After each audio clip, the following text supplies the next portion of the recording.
नमस्कार, मैं हूं शिवम। विधायिका, कार्यपालिका और न्यायपालिका का किसी भी डेमोक्रेसी के तीन स्तंभ के तौर पर जिक्र होता है और इनके बीच अधिकारों और शक्तियों का बंटवारा हमारे संविधान में किया गया है। बावजूद इसके न्यायपालिका और कार्यपालिका के बीच अक्सर खींचतान की खबरें आती हैं। मोदी सरकार और मौजूदा सीजेआई के बीच की जो खींचतान है वो किसी से छिपी नहीं है। आज हम इसी पर बात करेंगे। हाईकोर्ट और सुप्रीम कोर्ट में जजों की नियुक्ति का मामला एक बार फिर से सुर्खियों में है।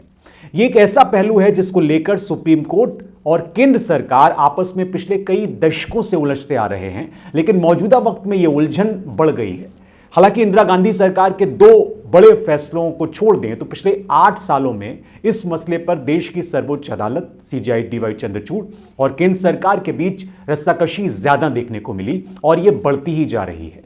मौजूदा विवाद भी बेहद महत्वपूर्ण है। विवाद की जड़ में जो है वो है कोलेजियम सिस्टम, और कोलेजियम सिस्टम को लेकर मोदी सरकार चाहती है कि उसका इस पर कंट्रोल हो।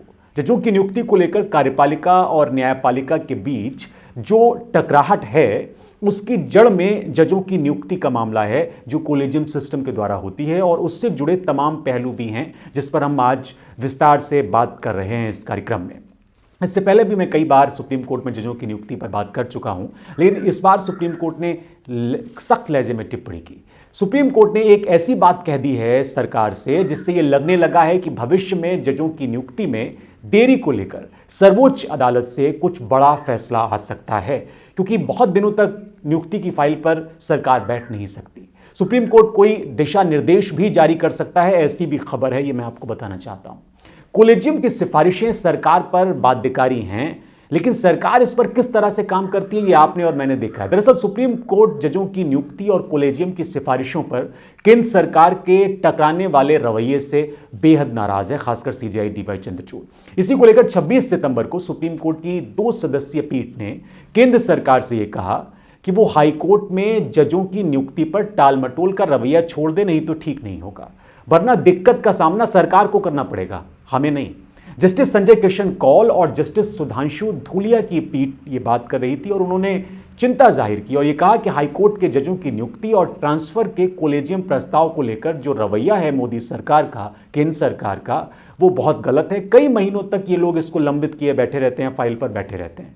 सिफारिशों को लटका कर रखने का रवैया जो अपनाया गया है वो ठीक नहीं है। इससे देश में जो पिलर हैं उनको खतरा है। हाईकोर्ट की जजों की नियुक्ति को लेकर कई बार एसोसिएशन ने भी याचिका दायर की।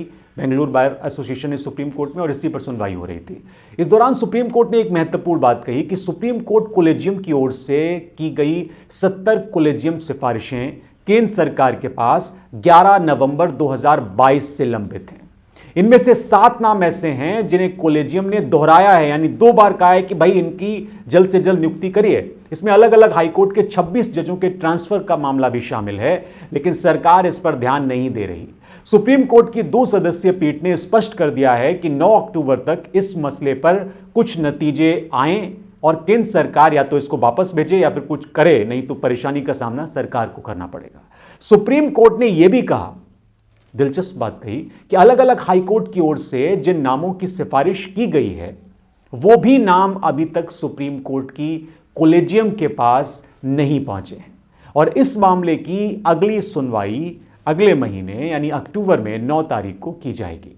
ये ऐसा विषय है जिसकी बात करना जरूरी है। जजों की नियुक्ति प्रक्रिया को लेकर जो टकराव बना है, जो हालात बने हैं, उसमें कहीं ना कहीं मोदी सरकार की मंशा छिपी हुई है। यह सिर्फ एक उदाहरण भर है कि जजों की नियुक्ति को लेकर सुप्रीम कोर्ट और केंद्र सरकार आमने सामने लगातार हो रहे हैं, और इसकी वजह से न्याय मंत्री, कानून मंत्री को बदलना पड़ा। देश में सुप्रीम कोर्ट और हाई कोर्ट में जजों की नियुक्ति और हाई कोर्ट के जजों के तबादले की जो प्रक्रिया है उसमें न्यायपालिका की भूमिका निर्णायक होती है, कोलेजियम की भूमिका निर्णायक होती है, और इसमें केंद्र सरकार की निर्णय लेने के मामले में कोई ज़्यादा भूमिका नहीं है। उसको सिर्फ और सिर्फ अपनी मंजूरी देनी होती है। सुप्रीम कोर्ट की कोलेजियम ही इसको सिफारिश करता है और उससे सरकार को बाध्यकारी होता है उसको मानना। हालांकि केंद्र सरकार उन सिफारिशों को कितने दिनों तक वास्तविक धरातल पर उतारेगी, ये उसके हक में होता है, उसके पास होता है, और उसको लेकर कोई स्पष्टता या निर्देश न तो संविधान में है और न ही कोलेजियम सिस्टम के बनने से जुड़ी कोई सुप्रीम कोर्ट के आदेश में इसका जिक्र है कि वो कितने दिनों तक इस मामले को लंबित रखे। इसकी वजह से अक्सर सुप्रीम कोर्ट और हाई कोर्ट में जजों की नियुक्ति को लेकर केंद्र और न्यायपालिका के बीच टकराव पैदा होता रहता है, वाद विवाद होता है। पहले भी इस मामले पर केंद्र सरकार और सुप्रीम कोर्ट के बीच इस तरह का टकराव बना तनातनी देखने को मिली, लेकिन जो अभी सितंबर के महीने में सुप्रीम कोर्ट ने बात कही वो महत्वपूर्ण हो जाती है। सुप्रीम कोर्ट ने केंद्र सरकार की पहल पर राष्ट्रीय न्यायिक नियुक्ति आयोग से जुड़े कानून को संवैधानिक तौर से अवैध घोषित करते हुए निरस्त कर दिया था। यह आपको याद होगा। यह खींचतान ज्यादा उसके बाद होने लगी और सरकार ने कहा कि यह तरीका बिल्कुल भी ठीक नहीं है, क्योंकि अगर सरकार जो कर रही है उसको नहीं माना जाएगा तो गलत है। अनुच्छेद 124 और अनुच्छेद 217 के तहत सैद्धांतिक तौर पर सुप्रीम कोर्ट और हाई कोर्ट के जजों की नियुक्ति का अधिकार जो है वो राष्ट्रपति के पास है। हालांकि कोलेजियम सिस्टम की वजह से जो व्यवहारिक बात निकल कर आती है, यानी व्यवहारिक तौर पर नियुक्ति पर अंतिम फैसला सुप्रीम कोर्ट का ही होता है, और इस सिस्टम के तहत कोलेजियम में भारत के मुख्य न्यायाधीश जो मौजूदा वक्त के न्यायाधीश हैं, यानी DY Chandrachud chief justice of India, और सुप्रीम कोर्ट के 4 वरिष्ठतम न्यायाधीश शामिल होते हैं इन नियुक्ति प्रक्रिया में। और इस तरह से हाई कोर्ट और सुप्रीम कोर्ट के जजों की नियुक्ति का अधिकार जजों की एक कमेटी के पास होता है, और इस कमेटी को ही कोलेजियम कहा जाता है। कोलेजियम की ये जो व्यवस्था है ये पिछले करीब 3 दशक से मोटे तौर पर लागू है, यानी इसकी जो पूरी प्रक्रिया है वो पिछले करीब 3 दशक से अमल में लाई जा रही है। कोलेजियम सिस्टम का जिक्र संविधान में वैसे लिखा कहीं नहीं है, लेकिन इस नियुक्ति की प्रक्रिया को फॉलो किया जाता है। दरअसल कोलेजियम सिस्टम के ढांचे का जिक्र संविधान में न होने की वजह से और विवाद पैदा होता है। कुछ आदेशों के आधार पर 3 दशक से ये प्रक्रिया चली आ रही है जजों की नियुक्ति की, और कोलेजियम सिस्टम बनने से पहले एक बड़ा मुद्दा ये उठा था कि भारत का चीफ जस्टिस कौन होगा, और इस बाबत संविधान में अलग से कोई प्रावधान नहीं किया गया था। 1951 से 1973 तक सुप्रीम कोर्ट के सबसे वरिष्ठ जज को ही चीफ जस्टिस ऑफ इंडिया बनाने की परंपरा रही, और उसके बाद थोड़ी सी तब्दीलियां इस मामले में देखी गई। इंदिरा गांधी के फैसले से विवाद का जन्म हुआ, और उसके बाद कुछ आमूलचूल परिवर्तन न्यायपालिका में आए। उस वक्त की प्रधानमंत्री यानी तत्कालीन प्रधानमंत्री इंदिरा गांधी ने अप्रैल 1973 और जनवरी 1977 में ऐसा फैसला किया जिससे भविष्य में कोलेजियम सिस्टम के लिए रास्ता बनाया जा सके, और उस वक्त 1973 में जस्टिस A.N. रे को सुप्रीम कोर्ट का प्रधान न्यायाधीश नियुक्त कर दिया गया था, और इस मामले में पेच वरिष्ठता यानी सीनियरिटी का था। दरअसल जस्टिस A.N. रे की नियुक्ति में justice K.S. Hegde, justice A.N. Grover और जस्टिस J.S. शेलात, इन तीनों जजों की वरिष्ठता को ध्यान में नहीं रखा गया था, क्योंकि ये इनसे वरिष्ठ थे। यहीं से एक विवाद का जन्म हो गया, और उस वक्त सुप्रीम कोर्ट के बार एसोसिएशन ने भी इसका विरोध किया था, वो विरोध का हिस्सा बने थे। ये माना गया कि 3 वरिष्ठ जजों की वरिष्ठता सिर्फ इस आधार पर नजरअंदाज कर दी गई, या उसको नजरअंदाज कर दिया गया कि 24 अप्रैल 1973 को केशवानंद भारती मामले में 13 जजों की संवैधानिक पीठ की ओर से जो ऐतिहासिक आदेश आया, उसने उन 3 वरिष्ठ जजों ने जो फैसला दिया था वो सरकार के पक्ष में नहीं था, इसलिए उनको खारिज कर दिया गया, उनकी वरीयता को ध्यान में नहीं रखा गया। सुप्रीम कोर्ट के अब तक के इतिहास में ऐसा कभी नहीं हुआ था, लिहाजा उन तीनों वरिष्ठ जजों ने तत्काल अपने पद से इस्तीफा दे दिया। ये एक बहुत बड़ी घटना थी उस वक्त। कुछ सालों बाद जनवरी 1977 में भी इंदिरा गांधी सरकार ने कुछ ऐसा ही किया, और उस वक्त जस्टिस H.R. खन्ना को वरिष्ठ होते हुए भी नज़रअंदाज कर दिया गया। उनको नज़रअंदाज करते हुए जस्टिस H.N. बेग को चीफ जस्टिस ऑफ इंडिया बना दिया गया। Justice H.R. खन्ना ने भी वही किया जो उनसे पहले 3 वरिष्ठ जजों ने किया था। उन्होंने भी इस्तीफा दे दिया और ये कहा कि उनकी बात नहीं मानी गई, उनकी वरिष्ठता का ख्याल नहीं रखा गया। लेकिन सवाल यह है कि क्या सुप्रीम कोर्ट का परामर्श इस मामले में बाध्यकारी है? कोलेजियम के मामले में जजों की जो वरिष्ठता है उसको ध्यान में रखना जरूरी है, और उसकी वरिष्ठता के अतिक्रमण का आरोप लगाने वाले कानूनविदों और जजों का यह मानना था उस वक्त कि इन मामलों में न्यायपालिका का विवेकाधिकार कम कर दिया गया है। और इस दौरान देश के अलग अलग मंचों पर इस मसले पर खूब बहस भी हुई थी। बाद में इस मामले पर सुप्रीम कोर्ट के 3 बड़े फैसलों से स्थिति स्पष्ट हुई, और ये 3 फैसले ही कोलेजियम सिस्टम के आधार बन गए। उस वक्त इन्हें फर्स्ट जजेस केस, सेकंड जजेस केस और थर्ड जजेस केस के नाम से जाना जाता है। ये मशहूर हुए थे। सवाल यह था कि जजों की नियुक्ति में सुप्रीम कोर्ट जो परामर्श देगी वो कार्यपालिका यानी केंद्र सरकार के लिए बाध्यकारी है या नहीं है। ये एक बड़ा सवाल था।